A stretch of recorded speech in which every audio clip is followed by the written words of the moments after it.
Guys, welcome back to another mini vlog. ఈ రోజు Saturday. ఎప్పటి నుంచో వెళ్ళాలనుకున్న బర్త్డే షాపింగ్ ఈ రోజు వెళ్ళబోతున్నాం. మా హస్బెండ్కి సెకండ్ సాటర్డే హాలిడే అని చెప్పేసి. సో మా ప్లాన్ అయితే మార్నింగ్ 10:30కి బయలుదేరిపోతామని. ఎందుకంటే ఈవినింగ్ మళ్ళీ వచ్చేసరికి లేట్ అయితే ట్రాఫిక్లో ఇరుక్కుపోతామని చెప్పేసి ఇంకా మార్నింగే లేచి దీపం అది పెట్టి టిఫిన్ అది రెడీ చేస్తా. ఈ లోపు వాళ్ళిద్దరు పార్క్కి వెళ్ళారనమాట. ఇదే కరెక్ట్ టైం అని ఇల్లు సదరం స్టార్ట్ చేసా. సాటర్డే సండే వచ్చిందంటే ఇల్లులా ఉండదు. ఇద్దరికి హాలిడే అయితే మాత్రం నీట్గా సర్దేసి వాళ్ళు వచ్చిన తర్వాత షాపింగ్ అయితే స్టార్ట్ అయ్యాం. టిఫిన్ అది చేసేసి ఇంకెప్పుడు మేము వెళ్ళిన మా family shopping mall Gopalan signature మాల్కి వచ్చా అనమాట. అక్కడైతే మ్యాక్సిమం అన్ని స్టోర్స్ ఉంటాయి, అన్ని కవర్ చేయొచ్చు అని చెప్పి నాకు రాగానే ఈ బ్యాగ్ అయితే చాలా నచ్చింది.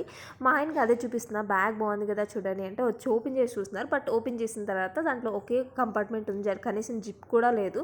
సో పెద్ద నచ్చగా అక్కడ పెట్టేసా. ఈ ఫ్రాక్ అయితే భలే క్యూట్ అనిపించింది. మొత్తం ఈ బ్యాగ్ అంతా ఫిల్ చేసా ట్రైల్ చేయడానికి. ఏమేమి ట్రైల్ చేశాను అనేది నెక్స్ట్ వీడియోలో షేర్ చేసుకుంటాను. కానీ ఎవరైతే షాపింగ్ చేయాలనుకుంటున్నారో మ్యాక్స్ అండ్ ట్రెండ్స్ అన్ని కూడా 50-70% ఆఫ్స్లో ఉన్నాయి. Go check it out. Subscribe.